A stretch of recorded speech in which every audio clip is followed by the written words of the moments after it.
sebelum ya Amerika membatalkan itu, uang kertas tadi ini hukumnya sama dengan emas. Ya, sama dengan emas. Kenapa? Karena setiap uang kertas yang dikeluarkan itu disiapkan emasnya di bank. Dan kita bisa mengambil emasnya. Ketika kita menyerahkan kertasnya, makanya dulu namanya bank note. Maksudnya ini semacam jaminan bank untuk bisa mengambil kembali emas itu. Ya, disitulah mulai masalahnya sebenarnya. Dan di situ harus dibedakan bahwa sebelum tahun 71 ya, ketika Amerika membatalkan, dan secara resmi tahun 76 ya, resmi tahun 76 Bretton Woods ini dibatalkan. Jadi uang kertas sebelum tahun 71 dengan uang kertas setelah tahun 71 itu beda. Ya, kalau tadi dalam ungkapan Syafi'iyah, meskipun dia mengatakan fulus ya, tapi bukan kertasnya yang kita lihat, tapi emasnya. Ya, emasnya yang menjadi yang di backup oleh emas tadi itu. Sehingga hukumnya sama dengan emas. Jadi ketika kita melihat misalnya fatwa Majma'ul Buhus tahun 67 ya, ada bukunya, ada hasil fatwa-fatwa Majma'ul Buhus dicetak besar ya, dalam bentuk seperti ini besarnya. Silakan dicari, A4 ya, tebal ya. Di situ dijelaskan bahwa fawaidul bunuk ya, kalau di situ suduk taufir kalau tidak salah namanya. Ya, bukan karena belum dikenal ya, belum dikenal umum pada waktu itu. Tapi sama maksudnya. Itu diharamkan. Dalam fatwa tahun 67 Majma'ul Buhus diharamkan. Jadi dianggap riba. Ya. Ya, dan kita sudah tahu bahwa setelah itu Majma'ul Buhus sudah mengeluarkan fatwa-fatwa baru setelah tahun 71 yang menghalalkan bunga bank. Jadi secara umum kita bisa lihat, pertama dari segi status dari uang kertas. Pertama ya, kita masih dalam uang kertas. Status uang kertas tahun 71, sebelum tahun 71 itu adalah fi hukmin naqdain. Jadi sama dengan emas dan perak. Setelah tahun itu laisa fi hukmin naqdain, dia menjadi sebuah kertas ya. Menjadi sebuah kertas yang nilainya itu diberikan jaminan oleh pemerintah yang mengeluarkan, bank sentral setiap negara ya. Jadi setelah tahun 71 dia ya, kalau ditanya misalnya kira-kira dia lebih dekat tetap dalam status naqdain ya, dinar dengan dirham, atau dia sudah menjadi fulus. Nah, itu dia. Itu masalahnya. Itu salah satu masalahnya. Jadi kalau yang mengatakan dia seperti emas dengan perak, itu yang pertama.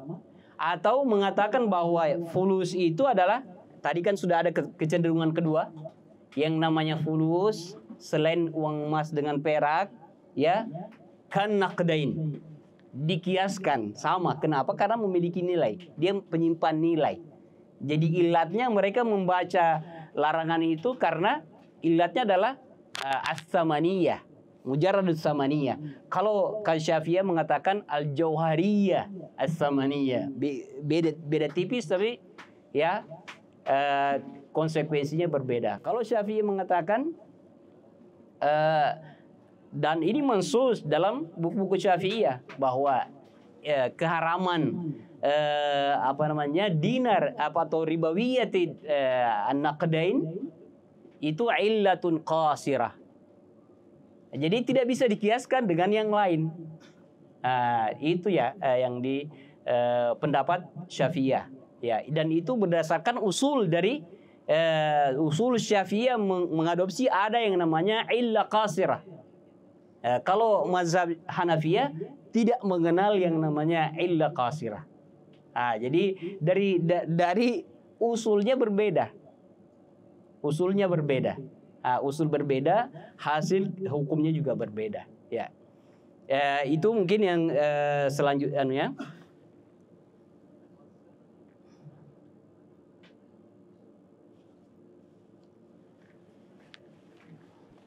Selanjutnya mungkin kita bisa mengangkat sebuah perbandingan. Ya, di zaman modern ini. Ya tidak berselang waktu yang cukup lama ya. Jadi ini ada sebuah eksperimen dari negara Libya. Ya, tahun 2013 Parlemen Libya menetapkan sebuah undang-undang untuk biman'i al-muamalat ar-ribawiyah. Ya, kebijakan yang sangat berani dari pemerintah Libya. Jadi tidak memberikan ruang, ya, dan mereka menyebutnya sebagai muamalat ribawiyah. Yang dimaksud adalah adanya suku bunga. Ya, kenapa? Karena setiap negara kan punya surat berharga, kemudian dipasangkan suku bunga untuk menarik investasi. Misalnya ada perusahaan-perusahaan yang dihargai dengan saham misalnya ya. Tahun 2015 ya, di situ dalam dalam keputusan itu, jadi di tahun 2015 itu diterapkan. Jadi 2013 ditetapkan ya, diberi kesempatan setahun untuk mengkaji, mengundang semua pakar ya, praktisi, ahli hukum, ahli ekonomi ya, eksperimen yang dari mana diundang, bahkan ahli-ahli dari barat diundang. Anda bisa baca ya, coba membuka di googling saja. Begitu diterapkan ya, Bank Sentral Libya ya langsung dihentikan. Kenapa?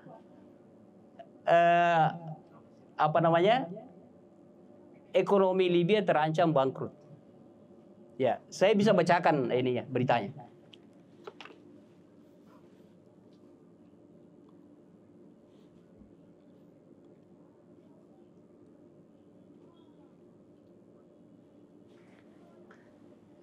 Ini sayang sekali tidak tertulis websitenya. Di sini dia bilang asdara Majlisun Nuwab Qanun Raqam 7 li'am 2015 wa dhalika bita'dil al-Qanun Raqam 1. Ini yang saya bilang tadi 2013 itu, Al-Qanun Raqam 1 li sana 2013 bi sya'ni man'i al-muamalat ribawiyah.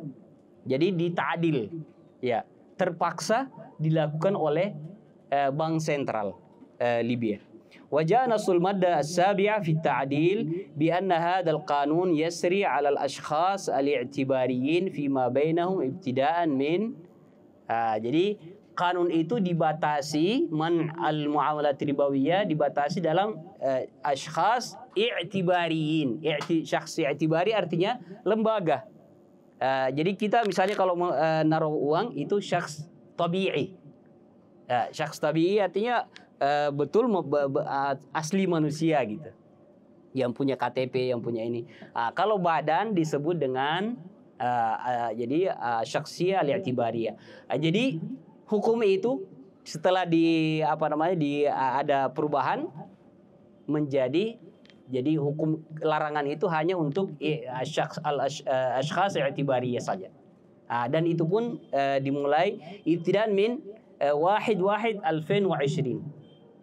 Ya, karena di sini yang saya mau bilang, yuzkar anna hadha at-ta'dil jaa binaan ala ma qaddama Sayyid Ali Muhammad Salim Al-Habri Muhafiz Masraf Libya Al-Markazi min tawsiyat. Jadi ada rekomendasi dari Gubernur Bank Sentral Libya bisyani ijad hulul haqiqiyah lil wad'il mali wal masrafi al-qaim al-yawm fi Libya walladhi yu'ani. Ini dia.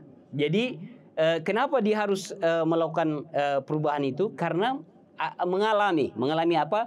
Yu'ani min jumudin. Jadi ekonomi stagnan. Min jarra'i tatbiq hadal qanun yang 2013 tadi. Ya. Wa dukhuli hayy tanfiz fi 1/1/2015 yang saya bilang tadi. Begitu masuk tanggal 1 bulan 1 2015 diterapkan. Ya. Beliau di tahun yang sama hanya berselang beberapa bulan dihentikan. Ya. Dia bilang haitsu kana lahul athar al-mubashir fi iqaf al-khidmatil masrafiyah lil muwatinin. Tidak ada pelayanan bank untuk masyarakat lagi. Siapa yang mau datang? Untuk apa? Ya. Wa ta'rid al-masarif li makhatir maliyah aliyah. Jadi yang kita bisa pahami di sini apa? Sistem apa yang disebut tadi dengan muamalat ribawiyah itu kan diambil dari artinya titik tolaknya adalah syariah, ya kan? Sementara syariah sebenarnya kalau kita ya hubungkan dengan apa yang kita sudah baca itu terkait dengan emas dengan perak, tidak terkait dengan uang kertas.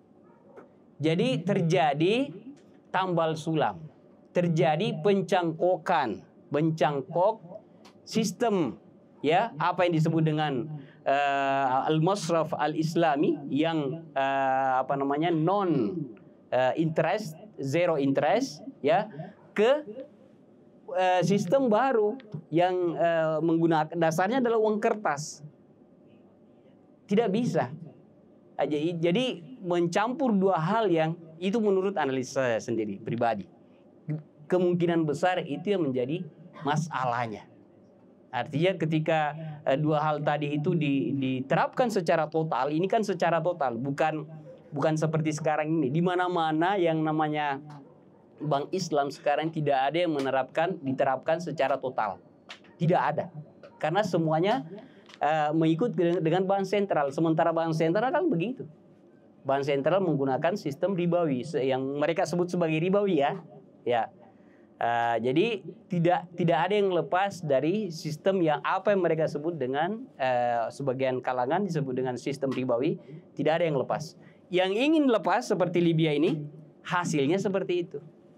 Jadi ada gambaran. Sebelumnya Sudan sudah melewati eksperimen itu. Silakan di googling, insya Allah ada.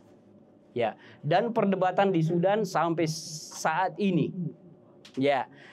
Misalnya ada pemerintahan yang berafiliasi kepada salah satu Islam politik ya, partai politik yang awalnya ya sangat bersemangat dengan zero interest ya.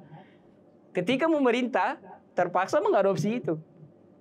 Dan itu kritikannya. Kenapa ketika Anda berkuasa Anda mengadopsi sistem itu sementara ketika Anda berstatus sebagai oposisi ya Anda ya selalu mengangkat bahwa ini muamalat ribawi ya seperti itu. Itu salah satu yang perlu diperhatikan ya.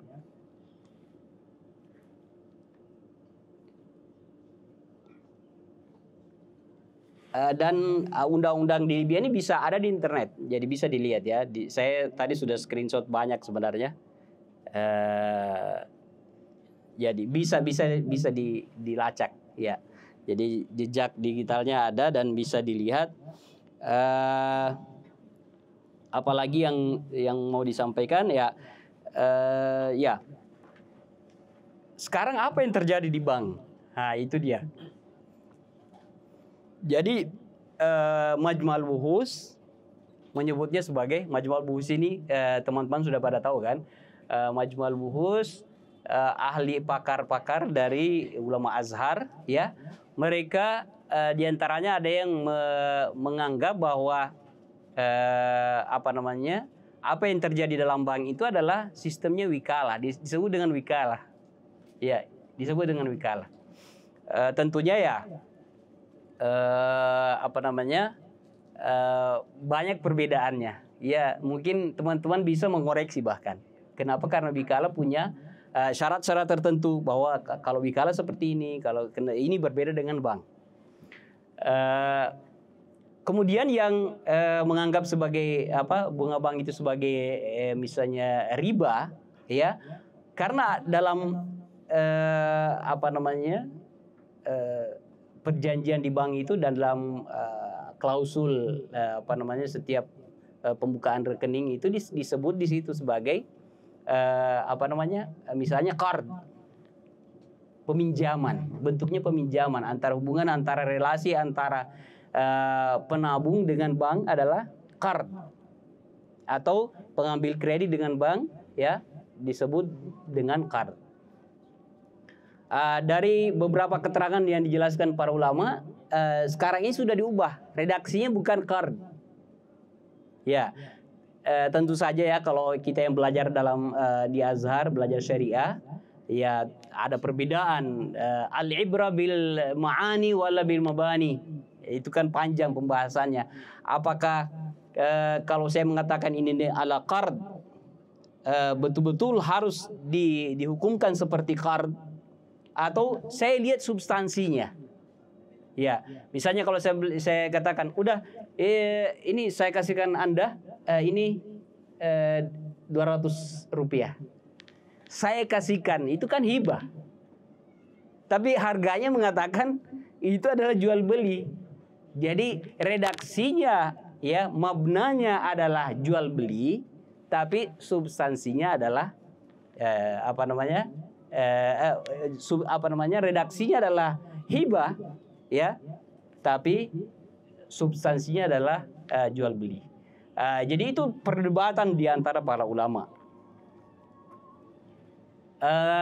Darul Ifta, ya, di antara lembaga-lembaga yang secara kuat mengkaji masalah ini, ya, menyebutnya sebagai akad tamwil. Mungkin ada yang bertanya, dalam fikih tidak ada akad tamwil, ya. Nah, di sini persoalannya. Jadi ada sebuah bab dalam masalah akad, ya. Hal yajuz insya'u aqdin jadid. Nah, itu persoalannya. Dalam turas, ya, ada sekitar 25 akad. Jadi ada jual beli, ada rahan, ada salam, ada wikala, ada syarika, gitu kan. 25. Kira-kira saya bisa tambah 1 menjadi 26 atau tambah menjadi 27, ya, khilaf di antara para ulama. Dan sudah ada yang terjadi, ya. Maksudnya sudah ada yang eksis. Sudah ada yang misalnya di mazhab Hanafiyah, ya, sudah membuat akad baru. Saya lupa menyiapkan materinya, ya.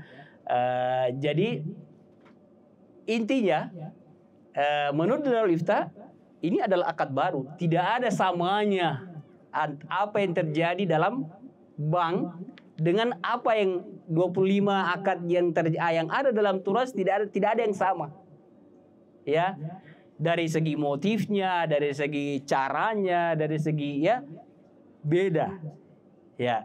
Kalau disebut sebagai mudharabah tidak benar, kalau disebut sebagai qard tidak benar, dia bukan qard. Jadi qard biasanya kan apa? Pinjaman biasanya apa? Karena butuh. Justru orang yang tidak butuh menyerahkan uangnya, misalnya. Jadi dari banyak hal itu, ya, mereka mengatakan bahwa bunga bank ini bukan tidak bisa dikategorikan sebagai riba. Jadi di sini kita bisa lihat, ya, bahwa pertama, ya, saya ringkas kembali bahwa apa yang dianggap sebagai apakah riba, apakah fulus masuk dalam kategori ribawiyat, itu dulu pertama. Yang kedua, perkembangan yang terjadi, ya, realitas yang terjadi yang terkait dengan uang kertas sebelum tahun 71 dengan setelah tahun 71. Saya rasa dua hal itu bisa memberikan Anda informasi yang sangat kuat, ya, bahwa sejauh mana misalnya fatwa ulama itu sebenarnya tidak bisa kita pandang sepele, ya. Kenapa? Karena sampai saat ini seperti yang di awal saya singgung bahwa fatwa-fatwa bunga bank ya selalu disertai dengan makian. Ya, kenapa? Karena menganggap bahwa mereka itu tidak bertanggung jawab, mereka itu sudah dibeli, mereka itu sudah gini ya. Padahal dari kajian fikih yang sudah kita angkat tadi, sebenarnya mereka ada sangat kuat dasarnya. Ya, sangat kuat dasarnya. Ya, mungkin yang terakhir, ya kalau untuk fatwa, fatwa ini lain, ya. Fatwa ini terkait dengan kasus. Jadi apa beda fikih dengan apa namanya? Ini yang kita bahas ini adalah secara umum adalah fikih. Ya, jadi beda dengan fatwa. Fatwa ini adalah kasus yang ada di hadapan kita. Kalau ingin memahami fatwa, bedanya dengan fikih, ya ringkasnya itu, ya kita bisa pinjam misalnya apa yang terjadi di ruangan-ruangan klinik kesehatan. Ada orang datang, ya keluhannya panas, ya kan, dikasih resep. Ini resepnya, ya kan, setelah diagnosa, ya. Kemudian ada lagi yang datang panas, ya. Diagnosa oleh dokternya, ya kan, dicek tensinya, kemudian riwayat kesehatannya, misalnya kan, dikasih resep lain, ya kan, padahal kasusnya sebenarnya sama-sama panas, ya. Begitu juga dengan fatwa. Jadi fatwa itu seperti orang pergi ke klinik, tidak ada resep yang sama. Meskipun secara fikih, ya mungkin ya saya pribadi misalnya, secara fikih anggaplah saya mengadopsi bahwa fulus ini sama hukumnya dengan dinar dengan dirham. Oke ya? Jadi kecenderungan kedua tadi yang disebut dalam mausu'ah tadi. Kecenderungan pertama mengatakan bahwa tidak sama antara fulus bukan ribawiyat. Kecenderungan kedua, fulus ada termasuk ribawiyat. Anggaplah saya mengadopsi ya sebagai seorang dokter misalnya mengadopsi kecenderungan kedua. Ya. Bisa jadi fatwa saya memberikan bahwa halal. Bisa jadi. Ya, karena orang yang ada di hadapan saya ini bisa jadi ya resep yang dia butuhkan itu.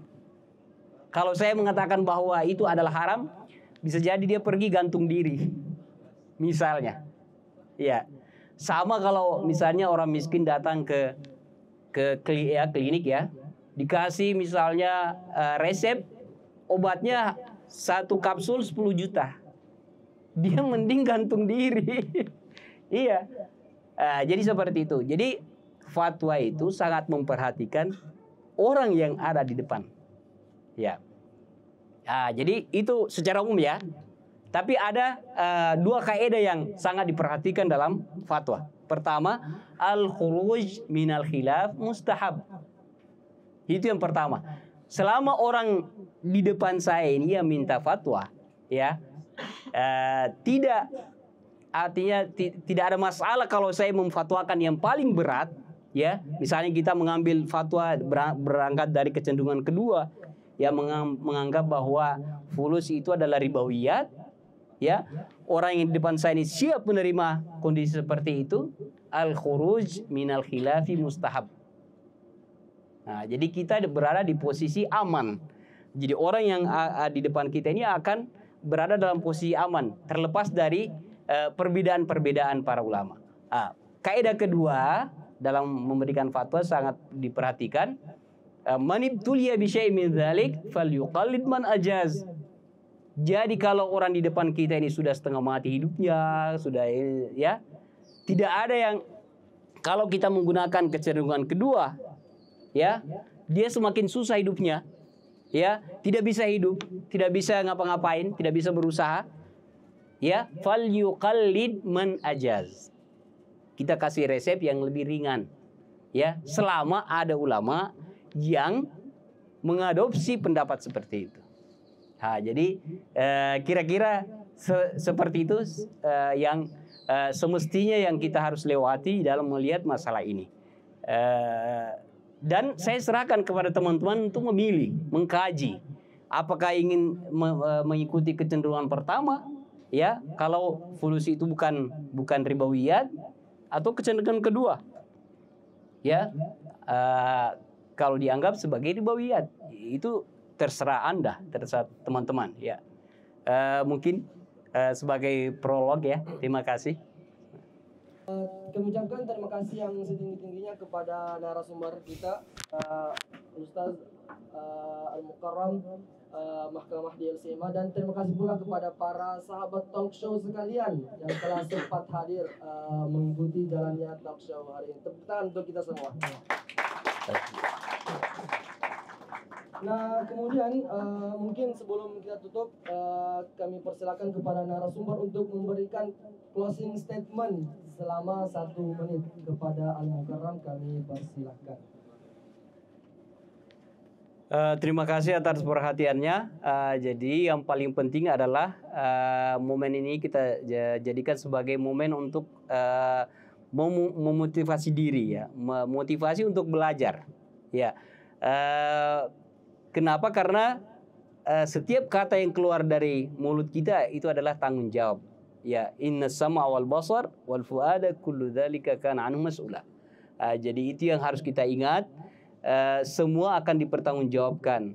Kalau belum siap, siapkan diri, ya.